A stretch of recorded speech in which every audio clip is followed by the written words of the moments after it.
Welcome back to another episode of The Wannabe Entrepreneur, the podcast about what's really like to bootstrap a company. And today we have another super interesting interview for you. I have with me Rosie Sherry. Hey Rosie, welcome to the show. Hey Tiago, thanks for having me. Thank you very much to take the time to speak about something that is very dear to me, which is communities. As the listeners probably know, my main product at the moment is the WB Space, a community for bootstrappers, a place where we support each other to build our own products. And I kind of started without even noticing this community. As you know, I started as kind of a side gig of my podcast, and it turned out to be a product of its own. So a lot of the things that I've learned have been just by kind of intuition and going with the flow. So it's really great to have Rosie here, an expert in communities. She worked on indie hackers. She bootstrapped her own community, the Ministry of Testing, and she has a lot of experience in this realm. So I have a lot of questions for you, Rosie. So I'm super excited to have you here on the podcast.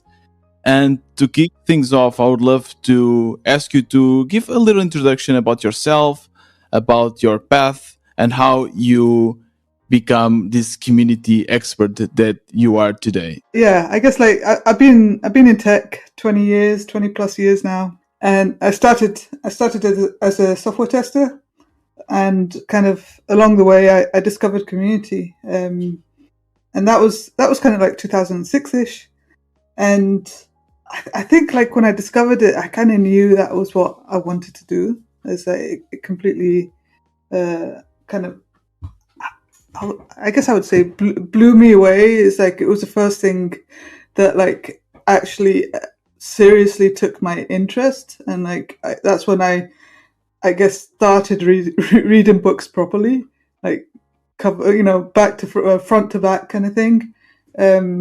I started learning a lot about community, a lot about marketing in general, a lot about business.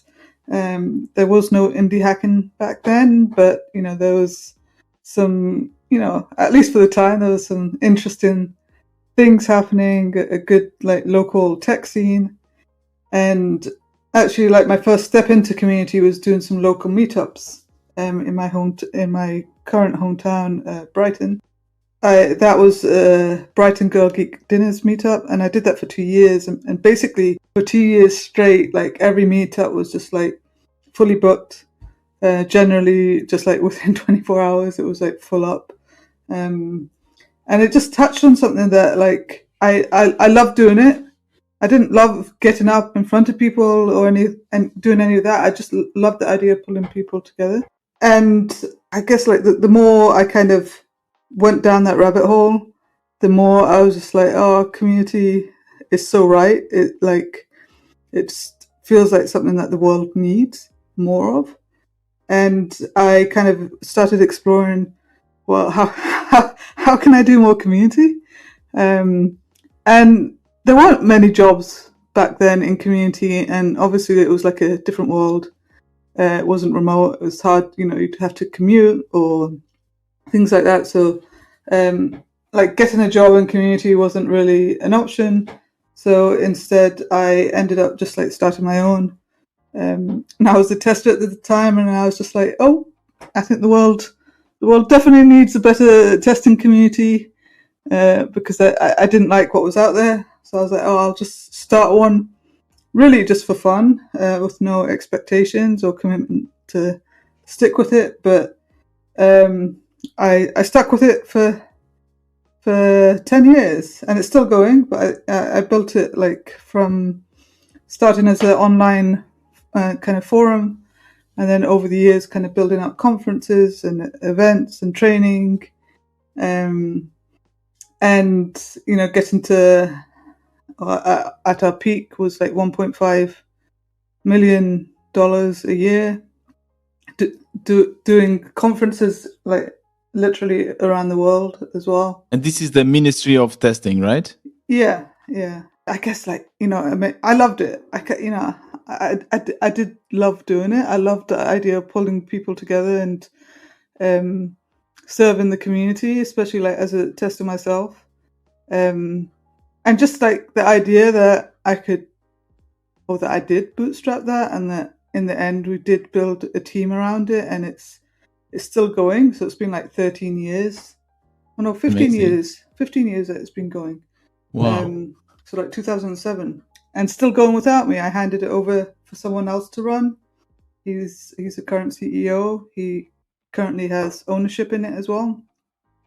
So I kind of see him as like the third co-founder. That the other Hmm. one was my husband who helped with the tech. The whole concept of actually I started something, I helped transform an industry over those Yeah, 15 yeah. years as just like this person, just like, having fun in the background, Hmm. just trying to do fun things and just trying to, Creating your own job, kind of as well, right? yeah, Creating a whole profession somehow. yeah. It's very interesting. I have seen people's lives kind of transformed along the way. In what way do you think it impacted the industry of testing? Well, I think if there's a before and after, like before ministry of testing, every the industry was boring. There wasn't a lot there. All the Right. content out there was kind of geared towards passing like certificate tests, Hmm. exams. Um, all the content was very specific around a certain amount of tools, and there just wasn't like enough good thinking around testing, enough like ideas being generated, enough people like getting together and talking about, well, what is testing, how can we improve it, what can we do better. And Hmm. then if you look at it like post ministry of testing, it's like there's lots of people talking about testing. There's lots of people doing talks and attending conferences. There's people blogging about it. There's people Hmm.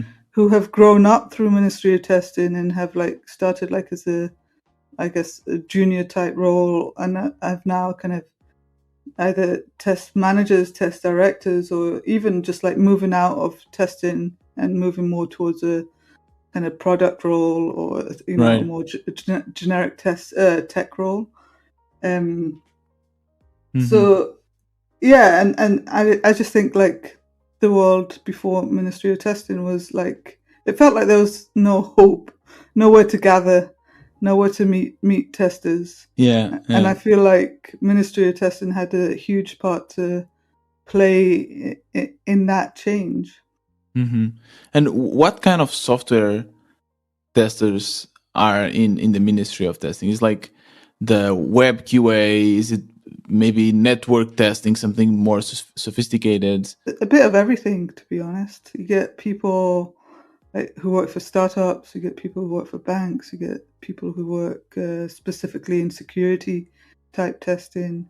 Hmm. There's And people those are very different realms, right? Like someone that is a QA for a web product has probably very different, even expertise, than someone that is maybe testing a bank security, for instance, right? definitely, it's like it's a huge difference. So you said you started as a tester, and then you kind of learn that you liked doing communities, and you said that it kind of blew you away. But I heard as well in some of your other interviews that you identify yourself as kind of an introvert. But one would say that you need to be kind of an extrovert to like this, to be attracted to communities. So, what is your take on it? Why do you think you like building communities so much? I don't think you have to be an extrovert. I don't think people even should be an extrovert. I think like extroverts tend to it's a bit of a generic statement, but like extroverts are probably more suited to building an audience rather than a community. What is the difference?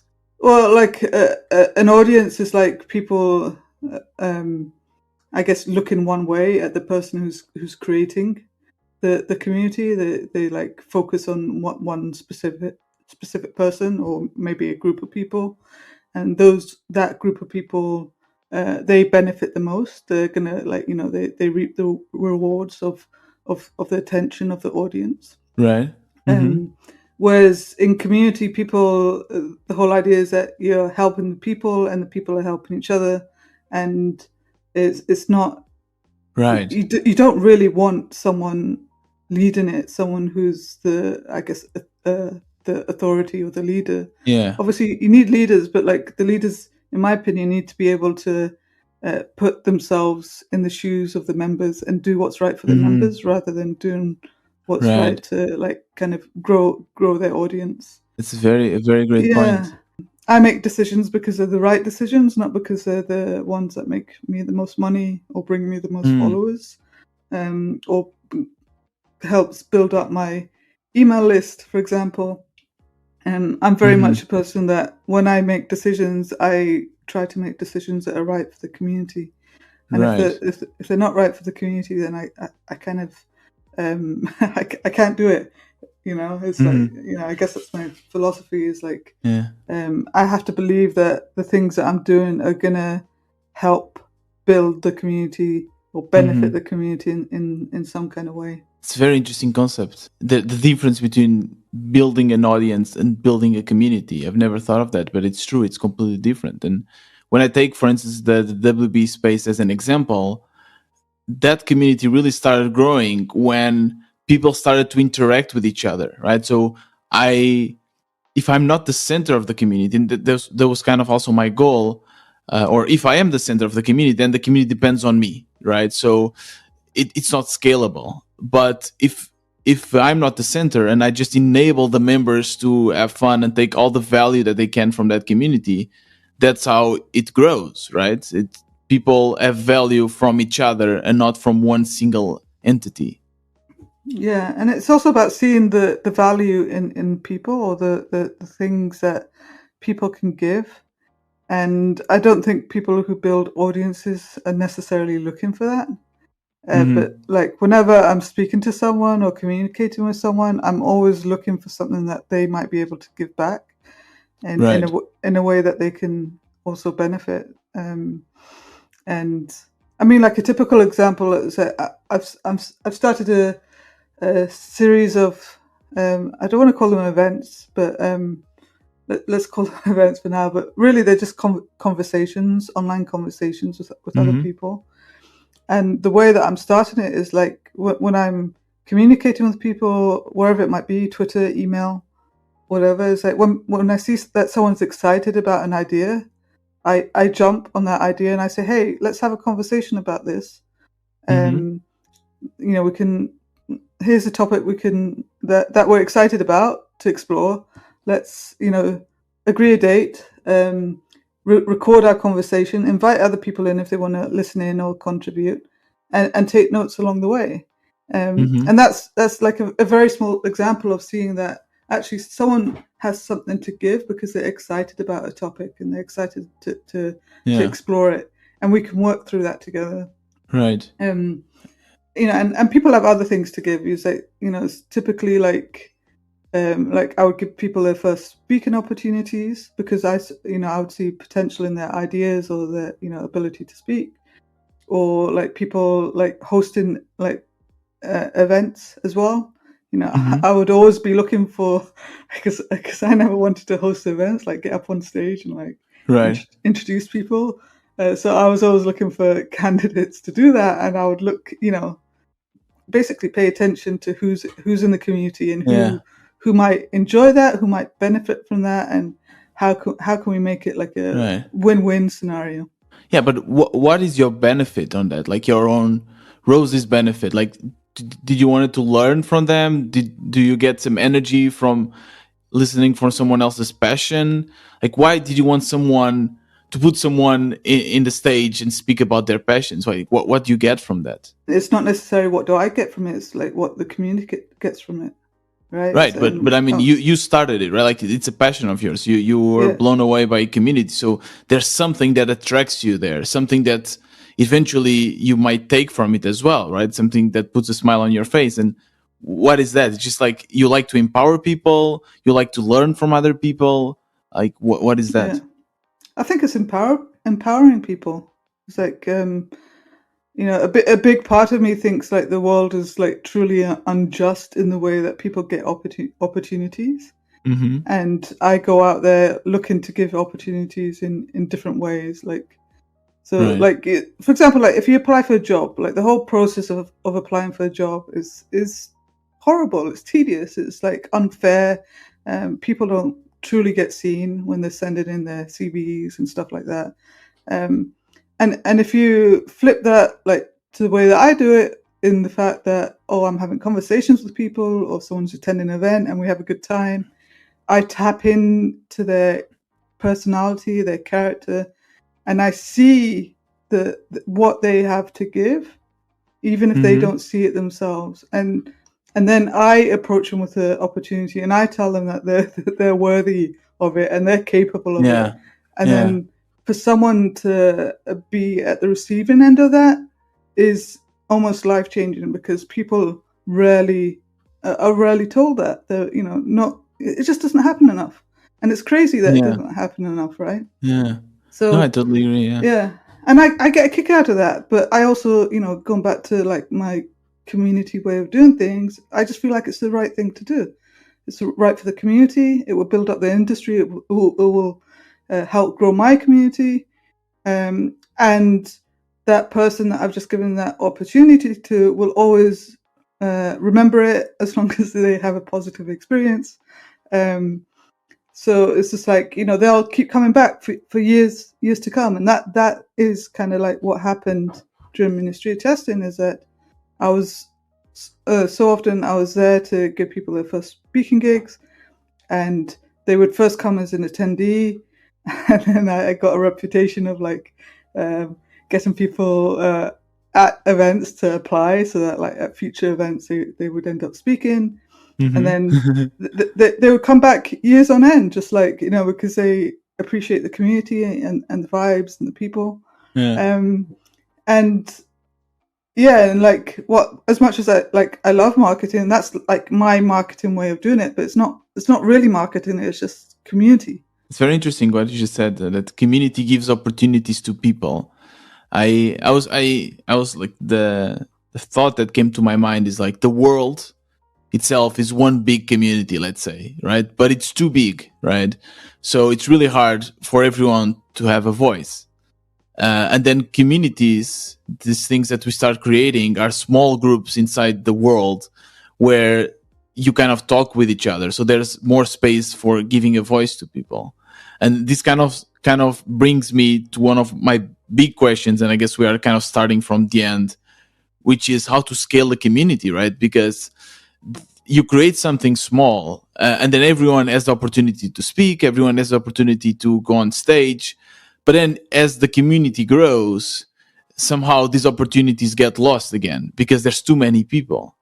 Did this ever happen to you in one of the communities that you built, that it just like scaled and it got too big and you lost this community vibe? Yeah, I think a lot of communities kind of end up going that way, and it's really hard to I think keep the balance.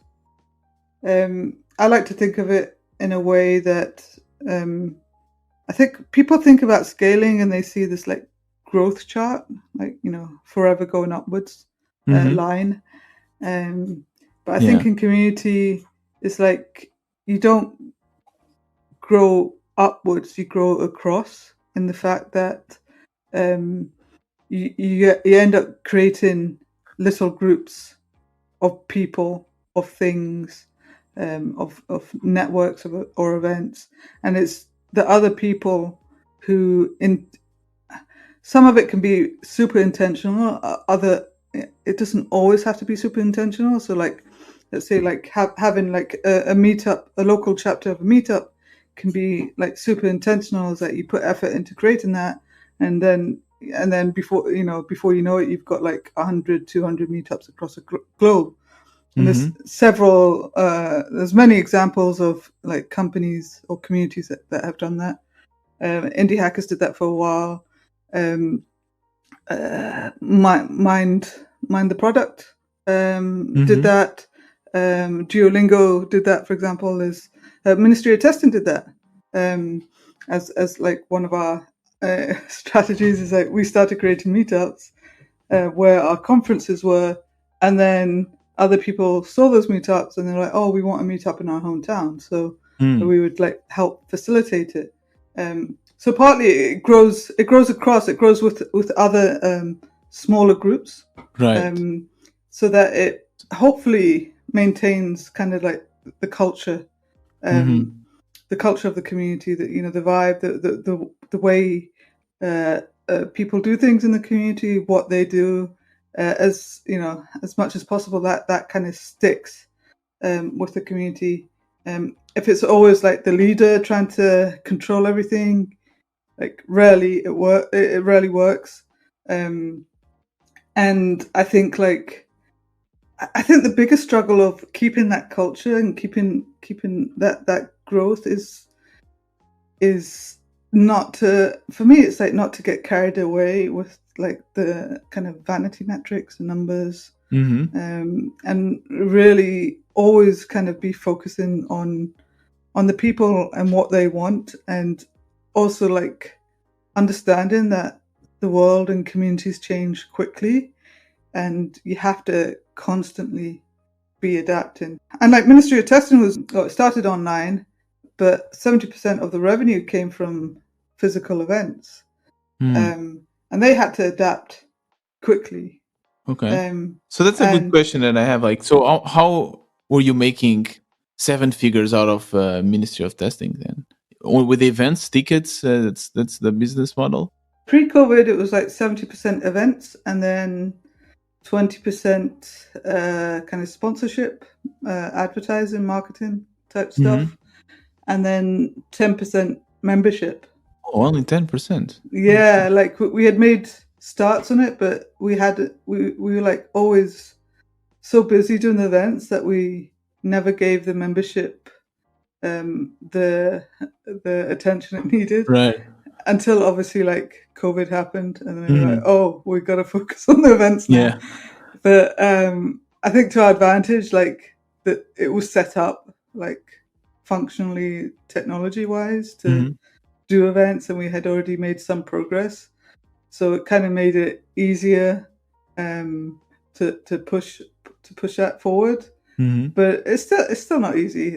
I think they're like at 2,000 members, paid members at the moment, which I don't even look at the numbers anymore, to be honest. But it's I think that accounts for about 50% of the revenue. Oh, okay. And That's quite good. yeah, Increased a lot. Mm-hmm. and then the other chunk of it at the moment is basically sponsorship. So when Yeah. COVID happened, we were doing sponsorship, but then they basically pushed harder on the sponsorship, and Right. that probably equates to around 50%. So, what is the tech stack of Ministry of Testing? How do you keep the people online? Do you use Slack? Do you use Discord? Do you have your own platform? There's Slack. There is a discourse, which is a forum as well. Mm-hmm. But it's also tightly integrated into a custom website, which is Okay. Okay. yeah, it's all sorts of tech stuff that I never Mhm. get into. But Yeah. And then, just for me to understand again, or kind of summarize, you're doing events, and these events, people just buy a ticket to join this event, and that's how you're making initially most of the revenue.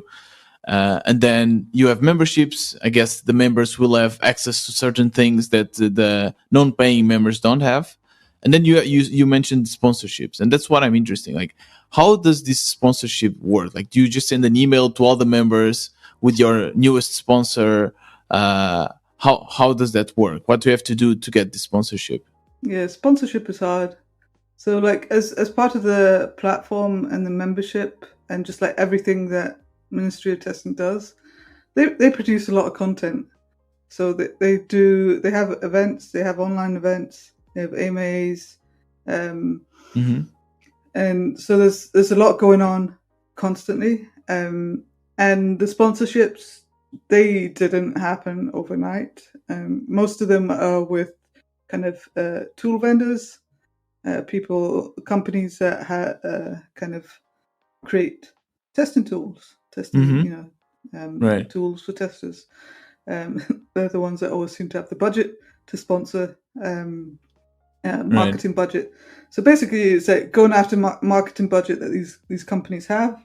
But the companies we've worked with have basically just like relationships have been built over the years. I produce a weekly email. Okay.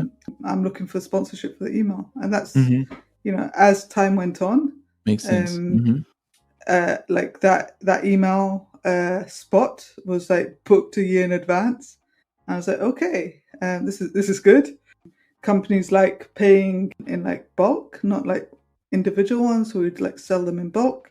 Okay. We'd increase the price gradually. And some people say charge more, but like my philosophy has always been like, well, start low and build your confidence up, and then like increase the prices until it feels right. Hmm. But then like sponsorship over time has grown to you can sponsor an online event.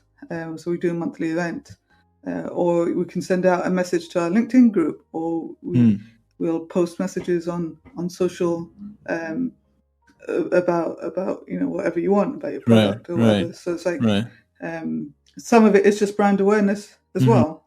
It's a lot of kind of trying things out. It's a lot of asking people kind of what do they want, what would they benefit from.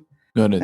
I think over time it's hopefully, count me on this, but I hope like marketing people who have the budgets for these kind of things, they need to kind of realize that we need to experiment with how we do sponsorship, because sponsorship results are always changing.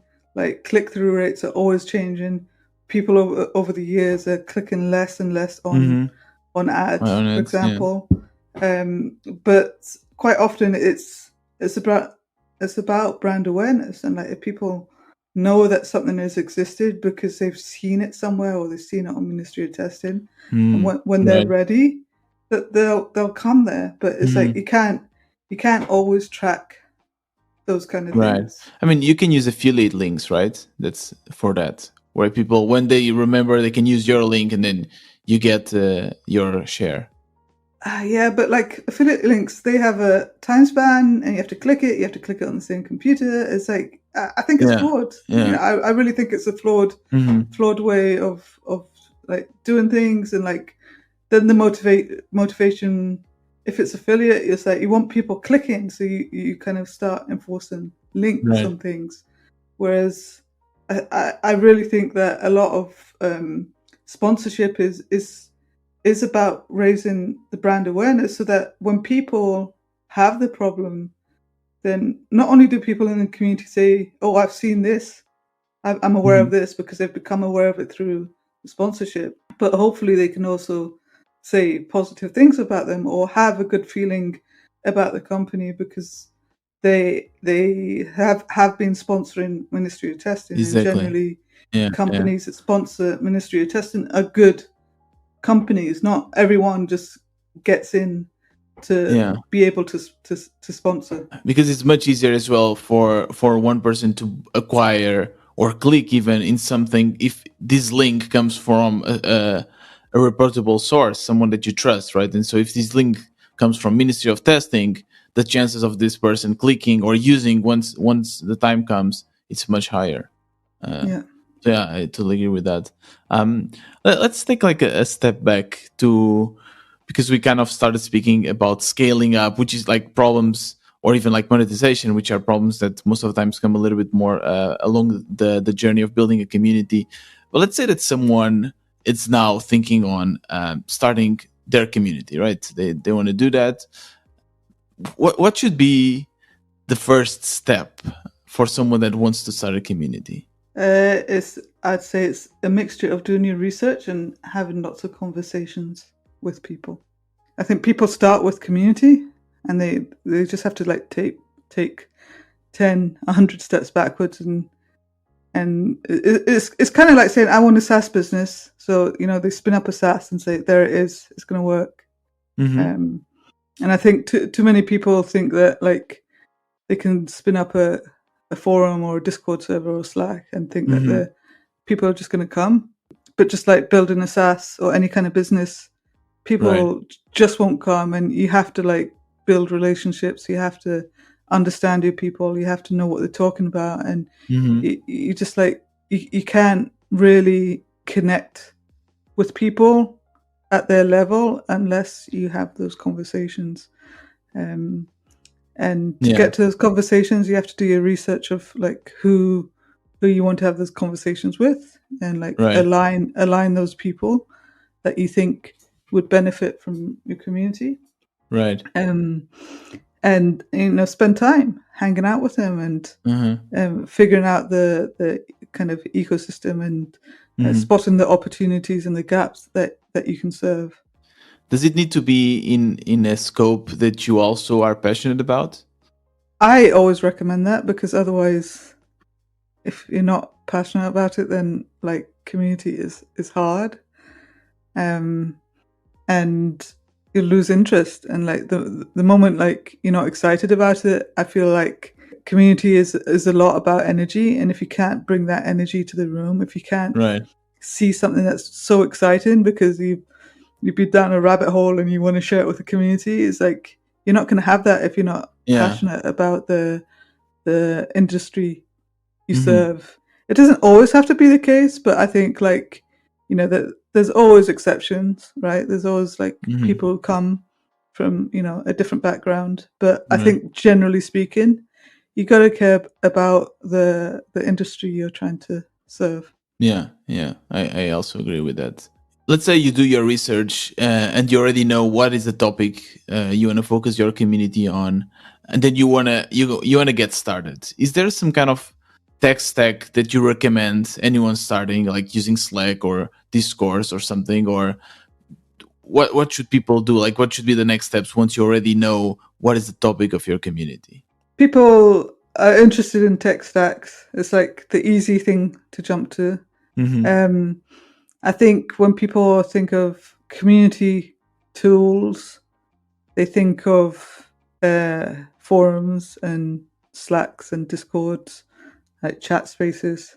Mm-hmm. Um, I think the more I think about it, it's like you got to like take things in stages, Okay. um, and you got to start somewhere, and you shouldn't start with a Discord or a Slack or forum. In most cases, what you should start with is like tools that help you communicate. So typically these tools are called marketing tools.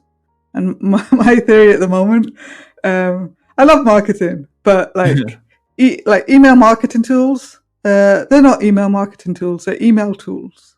And anyone Right. can use an email tool, right? Mm-hmm. Community builders can use email tools. Marketeers can use email tools.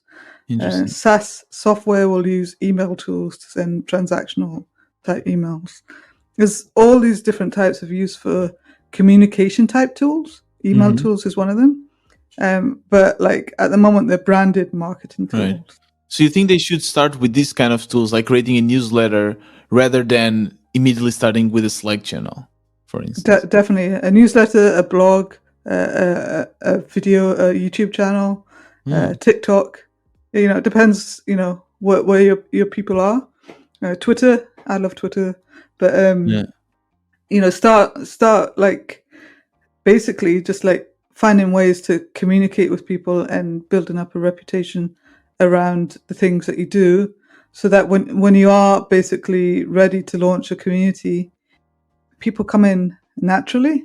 And I think that's like the key to like making a community work, is that you don't Hmm. want to force it, you don't want to be constantly promoting it. You want people just to naturally come in, say, oh, people have heard about it, or they've seen you write about this, or you have a good reputation, or a friend, you helped out their friend who recommended you, and all these like little things that you do with those like initial conversations we have, with the initial research that you have, and you start like proactively communicating with people, sending out emails, all these kind of things, participating in other communities or participating Hmm. online, and um, then the result comes like when you do start a community, people are like, it's not a big sell. It's like people are interested to join. They're curious. Yeah, yeah. They remember it. They might not join straight away, but they might remember it, or they might recommend it to their friend because Hmm. they trust you, that you're a good person, you're doing good things. So it seems that you're saying that you first need to kind of build an audience, and then you kind of transfer this audience to a community, right? Yeah, I would say so. Generally speaking, you need to build an Interesting. audience and understand the ecosystem. Yeah, and now that I think about it, so as I told you as well, the way the WB space started, it was kind of organic. I didn't even know that I wanted to do that, but it came from the podcast, right? So I created the podcast, and then I started inviting the people I interviewed to this Slack channel. Then, as a perk for the members of a podcast, I'll say you can also join the Slack channel. But I never thought on this as its own product, and then suddenly after maybe 3 4 months of doing this, I noticed that like there were a lot of conversations popping up in the Slack channel that I was not part of. I was like, okay, interesting. I mean, this is super valuable. And then the idea of actually building a community on top of that came to be. But you're absolutely right. First, I built an audience. I built an audience around bootstrapping. So that's very interesting. Yeah, and it's obvious, right? Let's say as we're talking about it, it's obvious, Yeah, yeah. but it's not obvious. Like even to me, it's only like recently that I've started talking about it in this way. As I've Mhm. been like, as I moved away from like leading communities to kind of trying to think about how do communities actually work and how can I Yeah, help people build better communities, that I'm like trying to come up with these better ways of communicating it. But like when I say it like I have now, people get it. They're like, if they've like had any kind of traction with their community, or if they've seen other communities, they can relate that experience, and they can say, no, that's actually true. That's how yeah. communities Definitely, do happen. definitely. Yeah, Um, and yeah. people do it naturally, just like you have done. Mhm. I did it naturally when I was starting out. Yeah. Interesting. Yeah. And a lot of people around me with podcasts, with their own SaaS, they end up always wanting to build a community, even if it's not for monetization reasons. They just build it. And so let's say that you have your audience, right? And then you're ready to create your community. And I guess there's a first real like important question that you need to ask yourself: is it going to be a paid community, or is it going to be a free community? And before I even like share my own experience, what do you think? Do you think people should go for free or paid? It's a really good question. Um, I struggle a bit with paid communities. Um, I think I think it's like whatever. At the end of the day, it's like whatever works for your community. And like some like industries are like super happy to, they have no issue paying like a membership fee. Mm-hmm. Other industries just will never do that. So it depends on who you're trying to serve. Um, I do think these days, like when you're trying to build a free community, it's definitely harder to Oh, really? um to get, you can like get people in, but then to get them to participate or contribute Yeah, is exactly. Mm-hmm. harder and harder. It's kind of probably kind of like, like how advertising used to work really well, Mm-hmm. but over the years it's like declined. I feel like there's a similar, not the same, but like a similar kind of trend that people are joining communities um, with good intentions, but to get them to actually like contribute in any kind of way is super hard, because they have like 50 Slacks started on the Exactly. sidebar, Yeah. Yeah. or 50 Discords, or even now like 50 circles. Yeah. Maybe not quite 50, but like even if it's like more than five, it's just like there's a lot of competition, and it's hard to prioritize participating in community unless there's an urgent need or urgent use case. Yeah, I have the same experience because, for instance, my community is paid, and I notice that the people that pay, and it's actually I think it's quite cheap. So you pay $5 a month, but even then, and when I started, it was even cheaper. But just paying a little bit, it's already filters out a lot of the people that won't be active. So I really noticed that most of the people that join are very active. And then if I compare, for instance, with a similar community, which is Indie Worldwide, which is a free community, has thousands of members, but people engage much less. And I do think that there's value in both. And the monetization maybe it's different, right? So maybe for a free community, you will make money with events, right? So you make events and you sell tickets, and that's how you make your money. Whereas maybe for a paid community, you're just making money with the subscriptions, right? Yeah, I mean, at the end of the day, communities are just, to some extent, they're just like other businesses. You Exactly. just Yeah. have to choose the business model. Like some communities, they sell products, right? Like you look at Figma, they have a Hmm. super active community, or Notion, right? Right. But like, behind that is our products that they want to basically sell. Hmm. So and then like Ministry of Testing, there's like events. Some are like info products or cohorts, for example. Hmm. Um, Rosie Land that I'm doing is kind of a mixture of free. So I do some free content. I've got a free forum. Hmm. I've got a free discourse. I charge for membership for content that I write or produce. So Hmm. there's like some like private content behind the wall. I'm also doing a cohort next month, which I'm charging for. Um, and yeah, I think my next avenue is to seek some sponsorship. Right. So I'm basically like spreading my my options, Hmm. um, because like I think in the community world, for my market, I think there's companies that would pay to get associated with my Rosie Land Hmm. brand, and that would help support me to kind of continue Yeah. producing things. Um, And Rosie Land is about helping people to build their own communities. yeah, it's Mm. yeah. Basically, I'm just like trying to explore better ways of building communities Interesting. through community stuff like forums and events, but also just kind of refining my way of thinking about community, and trying to teach people about how to do that. Okay, so let's say that you already decided if you want to do public, free or a private paid community, but now you need to get your users. And I guess again, it's going to be easier in this case for the free communities to get users because it's free. But and since you love marketing so much, maybe this is something that comes very easy to you. For me, it's really hard. Like, how do I convince people or how to advertise my community, right? So at the moment, I'm using Indie Hackers and Twitter because it's a bootstrappers community. Uh, what other mediums and platforms can people use to then attract other members to their communities?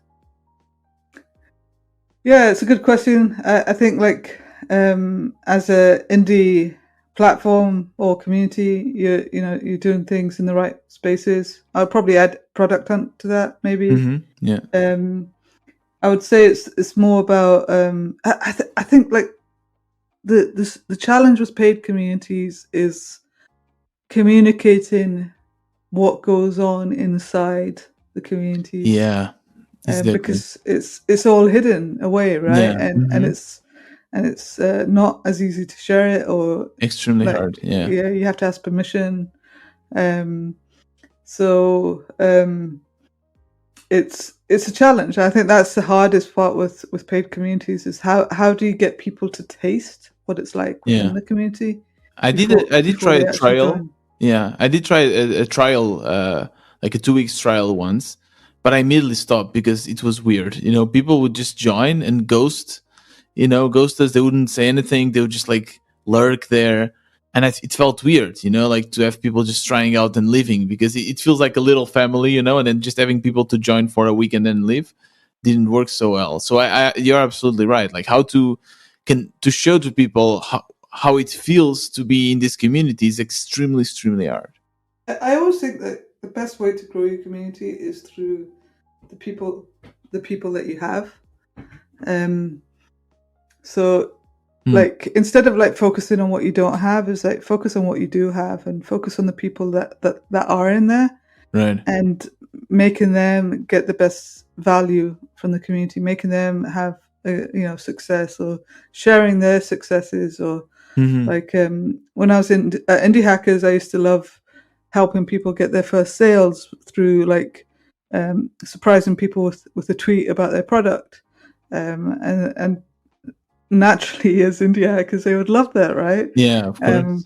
So it's like what would really benefit your members that you could do for them? Right. How can you how can they get value that they wouldn't get anywhere else? And if you focus on like just making them as content as can be, then growth might take a while, but it will come naturally. It'll be your members talking about it with other people. It'll be like, oh, you should, it's that natural growth again. It's that you want it just to happen naturally and for people to sign up. But to do that, you can't ask them to do the marketing for you. You just have to make them feel so good that they can't help but talk about the community. Yeah. And that's already happening with the WB space, and that makes me feel really nice and good when I see that happening. And you're absolutely right. I should incentivize that more and create the conditions for that to happen. And that leads me also to the next question, which is, I have this good thing going, right? This community, and which I'm also kind of a member of, right? And I love being there. It really helps me as well building my own products. And then there's this little voice in the back of my head that says, Tiago, you'll lose it all. Like you'll screw it up, because how are you going to scale it? What should be your next community feature? What should be your next event? Like, how do you improve your community? Is it like taking feedback from your users or from your members? Do you like do whatever your members tell you to do? How should you manage that? Yeah, it's tough, right? Yeah. it's really tough. So like when I started Rosieland, let's say as an example, it was just a newsletter. It was just this simple weekly curated newsletter. And that's like 2.5 years ago now. And I don't have tens of thousands of email subscribers. I don't promote my stuff too heavily anywhere, actually, outside of like my Twitter. But like that newsletter then became a paid newsletter that then became me doing more writing, and then it became me doing events, and then it became me doing a forum, and then hopefully next in my line is like a podcast.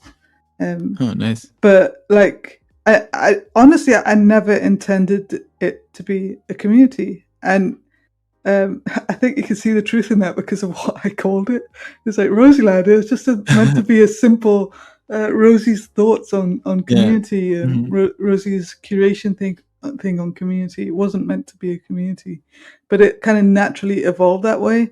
And basically, like as you're building community, the deeper you go, the more opportunities you see. And it's like I used to think that I would like run out of ideas of what to write about, or not have any kind of like direction for what I was doing, or like kind of community product ideas. But the reality is like I could do so much, and I know that like in time, whatever I do will succeed in its own kind of ways. Like some will fail, some will succeed. Right. But the deeper you go, basically like in community you can't help but go deep, and that becomes your competitive advantage because you start seeing things that nobody else sees, right? Because you're paying attention to all the conversations, you're paying attention to the relationships, and then as time goes on you'll start to see recurring themes. You'll start to say, "Oh, someone's asked for this." Once you might ignore it, but once people have asked for something like 5 times, you're like, Hmm. "Oh, maybe that's something interesting to explore." Right. Um, it doesn't mean that you should do everything that people say, but it's Yeah. like,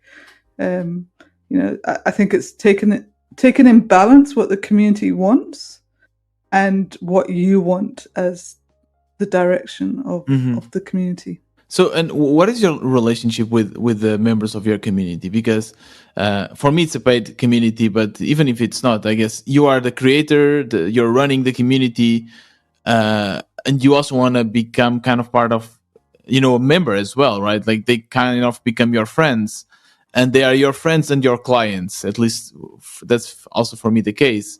Um, so it's sometimes a bit weird, right? Because uh, if I'm a friend, I should be more honest. But if I'm offering a product, then the client is always right. So how do you manage this relationship? It's a good question. Is a client always right? Maybe there's like Ministry of Testing often gets the complaints from certain people that it should be free, and Mm-hmm. like for free, for members, like we have paid content behind a wall. And some people say, "Oh, well, you should do it for free," and we're like, "Well, no." And obviously, they're not paying members, Right. but still, I would treat any member, free or paid, with respect and recognition, and listen Mm-hmm. to them as much as possible. Right. I don't think being a member like gives people authority over everything. Right. I think you gotta be careful with Mm-hmm. that. But yeah, I mean, like I'm in community for the relationships at the end of the day, Mm-hmm. and I is that how do you define relationships? I think we get to define them ourselves for what we want and how we want to be, and the way the world is changing. I think we can make our own rules up, um, and I think perhaps we don't tune in enough to what we truly want. Um, Mm-hmm. and I think we can support each other in many different ways. And sometimes it can be transactional with money, other times it doesn't have to be. I certainly do things for anybody without expectation of anything in return. And I Okay. think that's a great way to live generally, as long as like you protect your own personal needs as well. Mm-hmm. Um, but like, yeah, I mean, we can choose to live together in harmony, whether there's like transactions behind what we do. Right. Um, I think probably a lot of it is around clarity of why people are here, clarity of the rules, Yeah. clarity of what you need as a community. Um, That's a very good point. Do you need to when should you define a set of rules of your community, or should you even do it? yeah, rules I would say as like a very foundational thing of community Your is values, kind of. Yeah. yeah, values, code of conduct, Yeah. terms is always good to have from the outset. But really, you have to live them as well. Mm-hmm. Yeah. So yeah, you have to like decide what your values are, what your culture is, how you want to exist together, all those kind of things, and that's what makes communities unique. There's like Mm-hmm. people who want to exist in so many different ways. I'm certainly, for example, in my 40s, like hanging out with young, like some indie hackers at the moment are like 18. I'm like, oh my Yeah. god, I've got Yeah. an 18-year-old. That's interesting. And it's not that I wouldn't hang out with 18-year-olds, but quite often it's like, well, maybe like every community kind of has its life cycle, Mm-hmm. and just like Ministry of Testing perhaps came in at a certain point when the testing world needed something in testing. Sometimes I think like maybe most communities just have naturally die out at some point, Mm. and like a new wave of Yeah. thinking or doing or being happens. But yeah, I guess like it's like I guess like I'm at a different point in life than other people, and other people will want different things, and Yeah. that's like fine. But it's like But how do you manage that? Does your community grow old with you, or do you try to keep it like open for everyone? Because, for instance, even recently, someone came to me and said, I'm an entrepreneur on my 60s. Is there a place for me in the community?" And I said, "I guess most people are, I guess, a bit younger, but yeah, why not? Like everyone should be welcome." Do you think that's true, that everyone, every age, should be welcome, or do you think that's the kind of also specific target age for your community? I think you can welcome everyone, and I don't want it to sound specifically about age, but it's just like that's like one example of like how like people gather is through age or through trends, and trends are often through Mm-hmm. ages. And I think it's like it's not that saying we're 20 something olds in this community. It's more a thing of, well, this is who we are, and the Mm-hmm. more you can communicate who the community is, then it's up to the members to decide Mm-hmm. whether Mm-hmm. they want to join and whether Right. they want to Right. stick with the community. And it's I guess it's about the transformation of the whole process, as well as like people come into a community, and they come in as someone and they're going to leave as something else. It's like Right. and trying to think of that journey that they need to have, and it'll be different for different people to a certain extent. But like, I don't think people in community necessarily plan that out. Like people have different needs. Mm-hmm. Definitely like at indie hackers, like there's always this like life cycle where it's always like not always, but like the majority of people participating in the forum are newer to indie hacking, whereas like True. the experienced people are no longer in the forums because they're off like busy building their business. Yeah. Yeah. But maybe they can still be involved in the community in a different way, and maybe the way of involving them is like getting them on the podcast, which Cortland does do, but it's Mm. like, what are the experiences that you can design for different people in the community that would also benefit other people, like the new type people? So like getting the experienced people to talk about their experiences or to do the text-based interviews Yeah. was helpful for the newer people, and the new people come in and ask Mm. questions, and maybe the experienced people won't directly answer it, but maybe the answer is in a podcast that someone could link to, for example. Mm-hmm. So, like I say, I think there's a lot of like tactical type strategies that could be implemented if you kind of think of the members having a journey and like what they need Yeah. along that journey. Yeah, that's very interesting. It's very, very interesting because at this point, all the WB members are kind of starting bootstrappers. But I guess hopefully, if my community does well, they will succeed, right? They'll make millions, but they'll succeed. So then their needs will be different. So how do I keep them still? How do I keep the community still relevant for them? That's a very good question here that I will have to figure out. I guess it's a problem for the future, Tiago. Or, or or do you need to, or can you accept that some Yeah, people sure. graduate and it's okay, and that's your success? If people graduate, that's your success, and Yeah, maybe you could keep a list of all the people who graduate and have an MRR of over 10K, for example. It's like yeah, these people have left because they're just making so much money. They've moved on, and here's a list of them as like yeah. social proof kind of thing. They become Um, the alumni, right? Like yeah, YT also has this, right? Like they have the alumni people, and they yeah. come for like lectures and this kind of stuff. So, yeah, that's a very very good idea.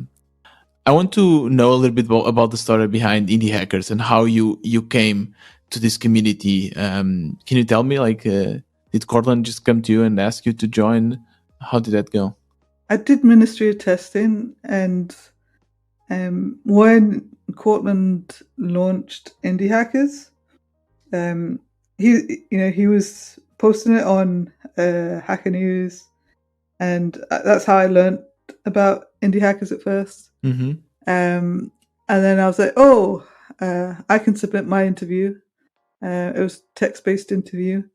That's like how indie hackers started, for Ministry of Testing, and it was something that I had meant to do for a long time, just like kind of put pen to paper about like my journey and how much I made and like stuff like that. Mm-hmm. So I did the text-based interview. It was like one of the, it was fairly early on. I think it was like number 17 or 18 or something. Wow. And I think there's hundreds now. But Yeah. so that was like my first introduction to indie hackers. And then probably a year or two later, probably 2 years maybe, as indie hackers had grown and it was like now more of a community, I was trying to step back from Ministry of Testing, and I had already got like the CEO in place and he was like running things, but I think if you run a business for 10 years, it's really hard to like properly detach yourself. Yeah, I Like was it's thinking the hard. same. Yeah. Yeah, it's hard to stop checking the emails, to stop checking the Slack, Yeah. to It's stop your like, baby as well, right? yeah, Like now someone is taking over that. Yeah. yeah. And I think like at a certain point it becomes frictional because it's like, I'm trying not to help, but then I end up helping, and then I end up pissing people off because I shouldn't be helping.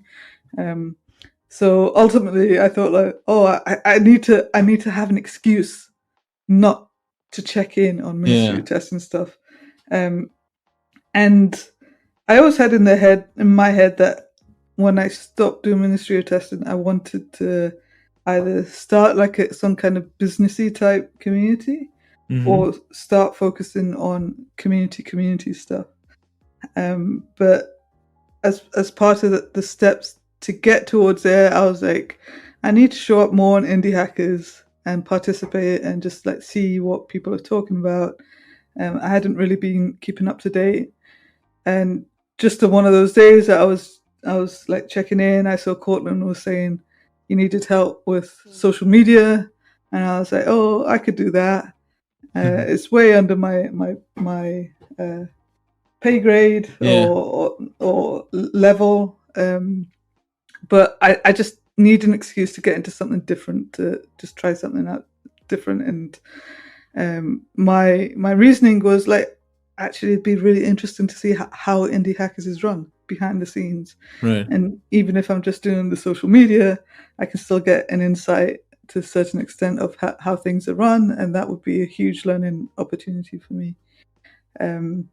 So I just messaged Cortland and I was like, hey, I could do that. And he was like confused. He was like, what? I thought you were like running Ministry of Testing. And I was like, no, I'm stepping back. So we had a chat, and then that chat basically turned into him saying, you shouldn't do the social media, you should just like run the community. And I was like, yeah, Wow. I'm up for that. Let's go. And what were your first, like, not tasks but ideas to get the community running? Do you remember some particular idea that worked really well with the indie hackers? Most of it was kind of instigating like conversations and supporting conversations and keeping it clean, because it had a spam problem. Yeah. Still has, probably to some extent. I Yeah. don't know. You're talking Yeah. with a spammer right here. So But I guess like, I had no one leading it. I guess it's like bringing that energy into it, and that's what I kind of ended up doing. And I ended up bringing social media into it, at least Twitter, as part of my job as well. And I took over the Twitter account, and that was a lot of fun. Like, yeah. kind of, I grew like the Twitter account from like 20,000 to like 60 or 70,000 at the time. Wow. Which kind of content would you share? Like, you would just share the best posts or something like that, or? I would share. I would either like my philosophy was like, how can I lift members up? How can I support members? Or how can I find like really interesting and educational bits that people are sharing, and then Mm-hmm. share it on Twitter. And without linking back, it was more like, how can I do it with images? How can I do it just like summarizing it in a tweet? Yeah. To I guess like the Twitter algorithm doesn't like links, so it's like, how can I get creative Mm-hmm. with using Twitter without links to grow the Twitter following, and it did well. Like in just over a year, growing it like an extra 40,000, 50,000 followers with mostly just me tweeting. I think as a kind of business account, as a product account, Mm-hmm. it's actually quite hard to do that. It has been a bit easier these days. I think there's like been a huge surge, but like I stepped back over a year ago now, um, and I started doing the Twitter like 3 years ago, 2.5 years ago maybe now. Okay. So it's like it's not quite.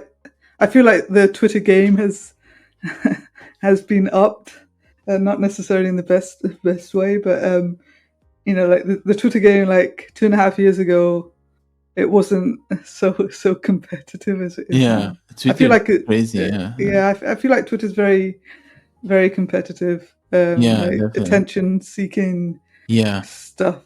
Yeah. Um, Definitely. You have to spend hours on Twitter if you want to grow it now. It's really crazy.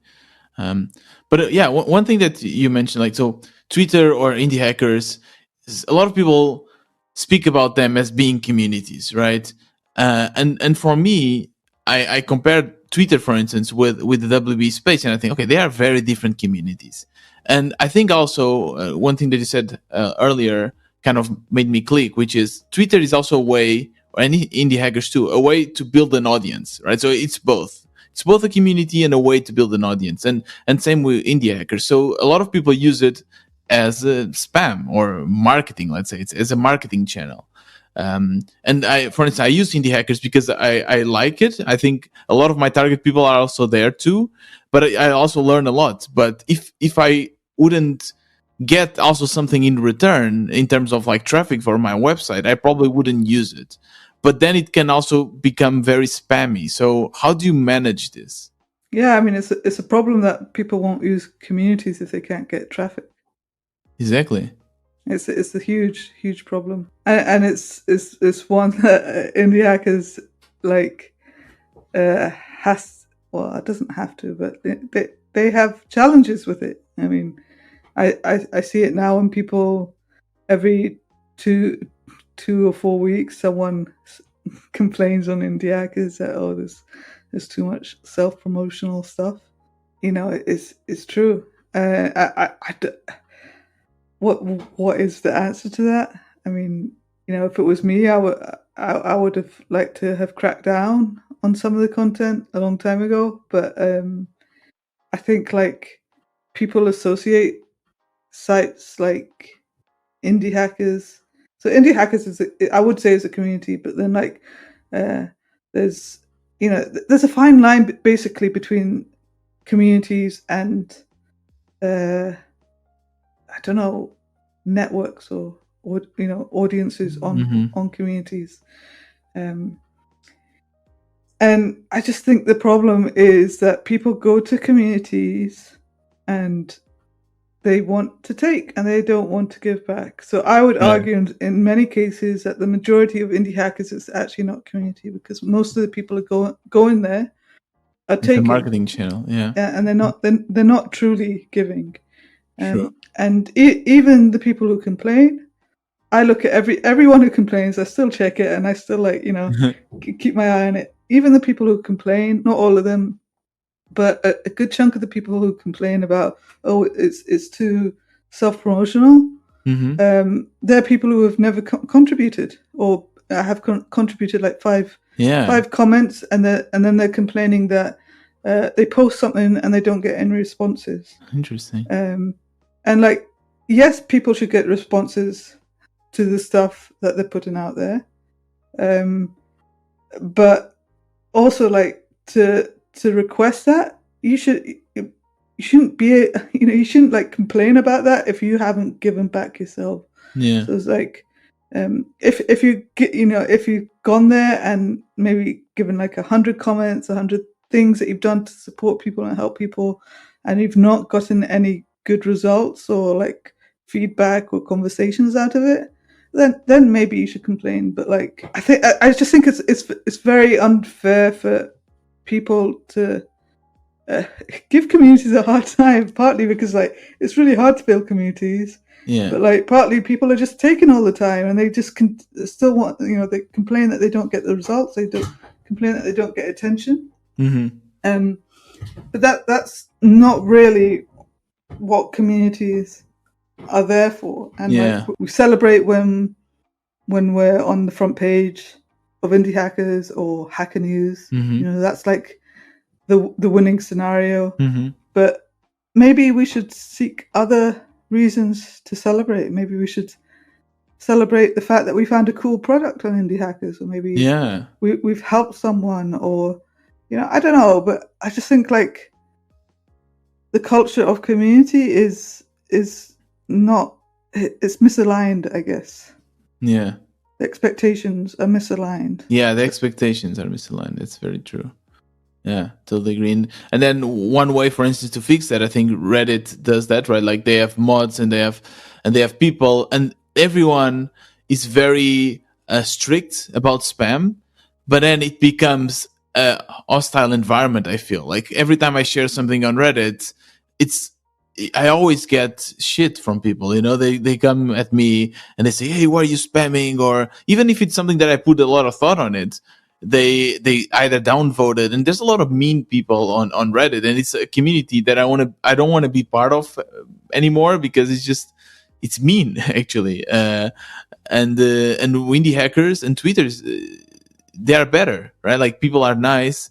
And one thing that I really enjoy about Indie Hackers is the option that I can do markdown, and then I can link to my product without sounding spammy, all right? So if I'm answering in a comment and I'm writing down, I always try to bring some value to the post, and I always kind of forward people also a little bit to my website if it's relevant, right? So I think maybe that's the way. I give a little bit and I take a little bit, But also like the Indie Hackers, the product directory, it's like people post there because they want immediate results, right? Often it's like in most cases, and people often end up they stop posting when they don't see the results coming.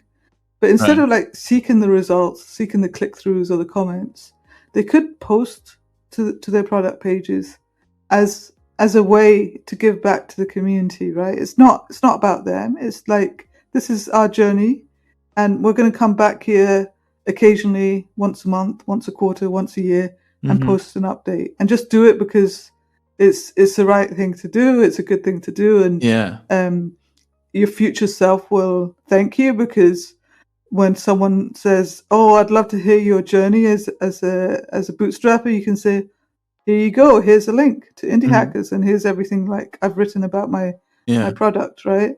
And I think that's what people miss, is like that they're seeking the dopamine, the quick results, but really they should be in it for the long term. Yeah. And they and basically, like, community is such a hard game, right? It's like it's so hard, like, being a community builder, because you can never please everyone, and there's always people complaining, and it's always like you're never doing a good enough job. And that's the challenge. I think, like, somehow we have to get better at educating the members of the community, so that it's not this selfish game of taking. It's like, we have to give and understand that long-term value of giving. Yeah, I think those are very nice, wise words. As a last question for you, Rosie.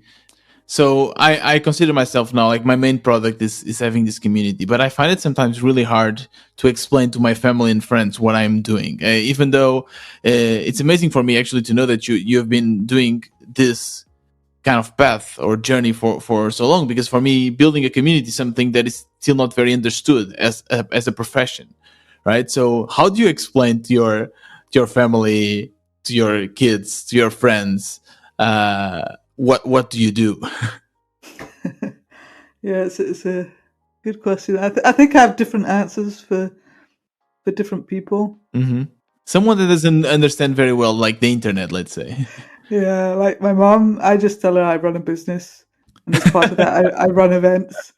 I don't really go into further detail because it's like it just turns into something that it'll turn into like a days long conversation. Yeah. For other people who don't get tech, I just again I kind of tap into, like, I work in tech and I run my own business, and I like building communities. But even like when I say building communities, they're like, "What? How do you build?" Exactly. Yeah. There's a lot of people that aren't in our bubble. So like in my bubble, I'm like, I build communities and people Yeah. totally get it. But like non-tech people, they think of communities as maybe your local community, or And not a profession, right? Like you cannot make money out of it, right? That's what people think. Mm-hmm. Yeah. But yeah, overall, I feel very fortunate just to be able to do what I'm doing, and to have been able to tap into the work we do. Yeah. Because locally, most of the people around me just like, yeah, they don't have a clue. They can't build websites. They can't use no code. Yeah. They don't know what no code is. They don't, you start talking tech, they're like, what? True. Yeah, but first of all, glad to know that it's not only me. It's really hard to explain, but hopefully in the future people will understand. Now you can say that you're a YouTuber and people understand as being a profession. So I think in the future you can see that you're a community builder and they will also understand. Rosie, thank you so much for your time. It was a really pleasure to learn from you and learn from your journey. It was really nice. Thank you very much. I appreciate it. Thank you, Tiago. I will share your Twitter profile, Rosieland, anything you want me to share, really. I will share it in the show notes of this episode. And now, for the listeners, if you like this kind of content, if you want to learn from the journey of other entrepreneurs, make sure to go to wannabe-entrepreneur.com. If you are a bootstrapper and you're looking for a place to build your product for like-minded people, make sure to check out also the WB space, our virtual co-working space for bootstrappers. The links will also be in the show notes. This was another Wannabe Entrepreneur. See you next time.